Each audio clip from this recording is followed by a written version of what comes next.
అభి తన కుట్రను మళ్ళీ తిరిగి విజిలించినట్టు విజిలిస్తాడు. ఏం చేస్తాడంటే ఈసారి సీతాకాంత్‌కి ఫోన్ చేస్తాడు. సీతాకాంత్‌కి ఫోన్ చేసిన వెంటనే సీతాకాంత్ "నీకసలు బుద్ధుందా?" అని అంటాడు. "Sorry sir, sorry sir. Ramalakshmi కోసం, రామలక్ష్మి కోసం" అంటూ నాటకాలాడతాడు. "సరే ఏంటో ఫోన్ చేసావు చెప్పు" అంటే, "మా అమ్మ ఇంక బతకదని, మా అమ్మ మీద నేను ఆశలు వదిలేసుకున్నానని" చెప్తాడు.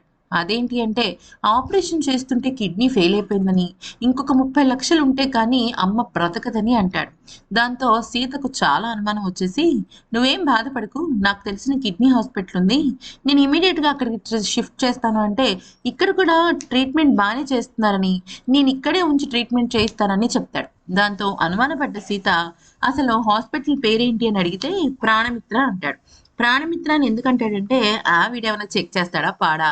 వీడు తెంగరాడు అని చెప్పేసి అభి సీతాకాంత్‌ని తక్కువ అంచనా వేసి హాస్పిటల్ పేరు చెప్పేస్తాడు. దాంతో ఇమ్మీడియేట్‌గా సీత అభి కాల్‌ని కట్ చేసి తనకు తెలియకుండా ప్రాణమిత్ర అనే హాస్పిటల్‌కి ఫోన్ చేసి 45-50 ఏజ్ గ్రూప్ వాళ్ళు ఎవరైనా సరే కిడ్నీ ఫెయిల్ అయిన పేషెంట్స్ లేడీస్ ఎవరైనా ఉన్నారా? పోనీ ఆ ఏజ్ కాకపోయినా వేరే వాళ్ళు ఎవరైనా ఉన్నారా? అంటే ఎవ్వరూ లేరని చెప్తుంది.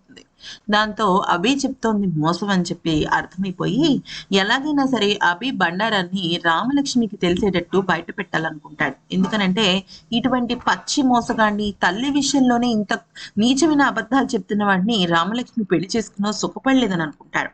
కానీ మరొక వైపు అభి మాత్రం భలే డబ్బులొచ్చాయని ఎంజాయ్ చేస్తాడు. ఇక రామలక్ష్మి విషయంలో సీతాకాంత్‌కి బెంగ మొదలవుతుంది. తన నుంచి వెనక్కి వెళ్ళిపోయినా కూడా అభి లాంటి నీచుడిని పెళ్లి చేసుకుని తను ఎలా ఉంటుందో అర్థం కాని పరిస్థితిలోకెళ్ళిపోతాడు. ఈలోపు రామలక్ష్మి అలాగే ధన, సిరిలందరూ కూడా ఊరికే బోర్ కొడుతుందని చెప్పేసి సీత ఆఫీస్‌కి వస్తారు. భోజనం చేసిన తర్వాత సీత ఎలాగైనా సరే రామలక్ష్మికి అభయ్ గురించిన నిజం చెప్పాలని, "నీకు అభయ్ గురించి ఒక షాకింగ్ విషయం చెప్పాలి" అని అంటాడు. దాంతో వణికిపోయిన రామలక్ష్మి, "ఏంటి సార్ అది" అంటే, అది ఏంటి అని చెప్పేలోపు అభిగాడు రామలక్ష్మికి ఫోన్ చేస్తాడు. వెంటనే సీతమ్మ చెప్పిన మాటలు కూడా వినకుండా రామలక్ష్మి అభి ఫోన్ ఎత్తి, "ఏమైంది అభి" అంటే, "నీకు నేను 1000 సార్లు సారీ చెప్పినా తక్కువేనని" అంటే, "ఎందుకలా అంటున్నావు" అంటే, "నా గురించి నీకు ఎవరైనా చెడుగా చెప్తారేమో అని భయమేసిందని. నేను ఆ రోజు ఆ రకంగా ప్రవర్తించడాన్ని అడ్వాంటేజ్‌గా తీసుకొని ఎవరైనా చెడుగా చెప్తే నువ్వు నేను దూరమైపోతాం కదా" అంటూ ముందర కాలికి బంధం వేస్తాడు.